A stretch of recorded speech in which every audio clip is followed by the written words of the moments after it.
So you say no more dentures. So if a denture wearer goes to your practice, what are their options when it comes to dental implants? Okay, so the first option that you have is overdentures. They're the most, and what an overdenture is basically a denture that you've got a couple implants that it'll snap onto. You could have 2 or 4. The problem is with an overdenture, it's still a denture. Now, so it snaps in, snaps out. Snaps out. The thing is with dentures, denture wearers know this, you're using the goopy glue all the time. So cleaning it out of the denture, you get rid of that. So it's a benefit. And you're not gonna lose it at this time you're yelling, cheering, it's gonna pop out the wrong. What you don't get with an overdenture, and why I'm just not real passionate about it, is food still gets stuck underneath there. They're still painful when you bite against that. It's still, we've got to deal with certain maintenance. A tooth pops off of it, or got to replace the little cylinders that hold it in. But there's things that with an overdenture, you still have the palate in there on the upper, right? So okay. you're still, that's where a lot of the taste buds are. So as you're eating spices and foods and whatever, gagging, you feel that in the back of your throat, all of those things are still a compromise. So for what we really like to do is we like to get them in fixed teeth that don't come in and out. Okay. We want their teeth to stay in their mouth like natural teeth and do, what's right? that process like as far as how many implants? So it can be as little as 4 implants. That's what technology has changed. Used to, it was an implant per tooth and so expensive that it ruled most people out, quite frankly. Okay. Now we've done it where we can do 4 implants, do a full set of teeth, and it's a beautiful smile, and it's cut some of the cost to be able to do that, and there's no real downside to that. So when we talk about fixed teeth versus removable, when you're taking your teeth out at night emotionally dealing with that, that's not the same as something that stays in your mouth that you maintain like your natural teeth, right? So how old can you be to do this? So, like, what's your oldest patient? Yeah, so my oldest patient's 91. We Really? just 6 months ago. Why would a 91-year-old want to do this? If you're lucky enough to live to be 91 years old, what does your life look like at that point? I mean, it's being with family, eating foods, good point. Okay. Social, that sort of thing. And if you can't do that and you got to deal with dentures flopping around and moving, and honestly, if you're lucky enough to live that long, why don't you want to enjoy life to the fullest, right? So it doesn't matter how old you are, they're not more likely to fall out or whatever?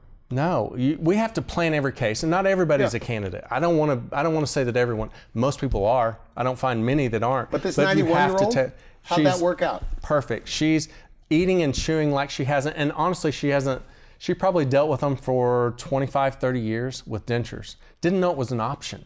And her daughter, here's some referred her daughter to me, and so she finds out. She's 91, thinking there's no way I can do this, and in a day, we changed her life. So really, even in like 3 or 4 appointments, they could get a brand new set of teeth. Right. And these are permanent. Right. Stay in your mouth. But can you eat things like steak or nuts or chewy things, or you have to still be a little careful? You can eat whatever you want to eat with them. Now, there are... Just like your regular teeth. You want to stay away from ice cubes or whatever. Right. You don't want to bite thread if you sew or whatever. I mean, you don't want to bite fishing line. I mean, things that could potentially break a tooth, you don't want to eat those things. Other than that, your diet's not limited. Eat what you want to eat. And what do they like more, the smile, or do they like what they could eat? It's a great question, and it's funny how that works, because it's the people that come in and say, yeah, I want the new smile. I want my smile to be right. And you go through this transformation and you give them the new teeth and all the things they go through. And those are the people that say, I didn't know all the things I was missing. I didn't know that I could chew and eat and taste things like I can now, and that it doesn't hurt, that I'm strong enough to do that, and my muscles work. I didn't have teeth to chew. So there's that side, and then there's the other side where the big burly guy comes in, oh, I just want to eat and whatever. And those are the ones that are telling me, picking up girls now or whatever it is. Okay, it's changed their life. The public, and I've learned this from you, and I've been interviewing doctors for 22 years, that they think all dentists have the same training, right? And I think we should mention that you are like less than 1% of all dentists even do dental implants. Right. Even less than that are board certified in implantology. Yeah. Is that right? Tell me a little bit about the training. And I guess it doesn't cost more to go to a guy that's been through all the training. That's right. And actually, a lot of times it costs less, because you do this long enough, and with the technology, you learn how to do this in a cost-effective way. Where if I'm I can buy at a price point because I do so many of these that a guy doing one a year or one a month or whatever, those guys have to pay so much more, they're charging more. So most of the time I'd be anybody's price. So you're recognized as a specialist in implant dentistry. Right. The American Board of Oral Implantology is a specialty board, a governing board, that to be accredited through them, it's a rigorous testing where you have to go through, you have to do implant dentistry for 7 years before you can even apply. Okay. You have to submit 75 cases. You've got to give 10 specific cases where you really have to identify everything about the case.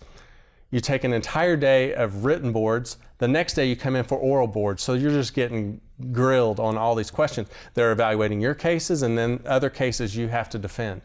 So at the end of all of that, that's a different person, a different level than someone who hasn't gone through all that. And quite frankly, to get to that point, to go through that, it's probably cost me $300,000, $400,000 of my own money to get to that point for education.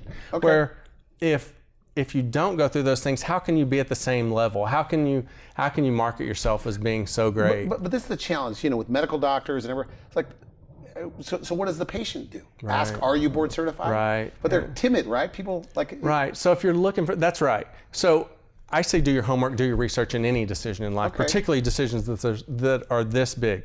So when you're doing your due diligence, look at their before and after. See what they're doing. See if they're their own photos or if they're somebody else's. Look at the testimonials. For us, we have video testimonials where we just video the patient telling their story because we don't, unfiltered, transparent, this is the results that you get. Look at their credentials. See, are they someone that places an implant a month, 2 or 3, or is this someone that's doing... you do more, this is fair to say, you do more in a month than most guys do in a year or 2. I would say that's very accurate. It's just a matter of the volume of patients that we do based on implant dentistry. And this is all you do. This is all we do. Your center is you don't do like fillings and crowns and veneers. No. All you do is we have partner dentists that we can help you find, help you get to those people. But for us, everything, whether it's surgery or whether it's the prosthetics associated, the teeth associated. Now, what implants. takes other guys like 10 months, you do in just a few visits. Right. So could you give me a simple answer to that? Like, what are you doing that makes you so fast? Yeah. Well, it's the technology because I can capture all that information in one appointment. I don't have to have you come back several times to do that. Part of it is we don't have to go to an imaging center to take the image and then go to another dentist to go see what's the plan and then go to the surgeon. All of those appointments are combined.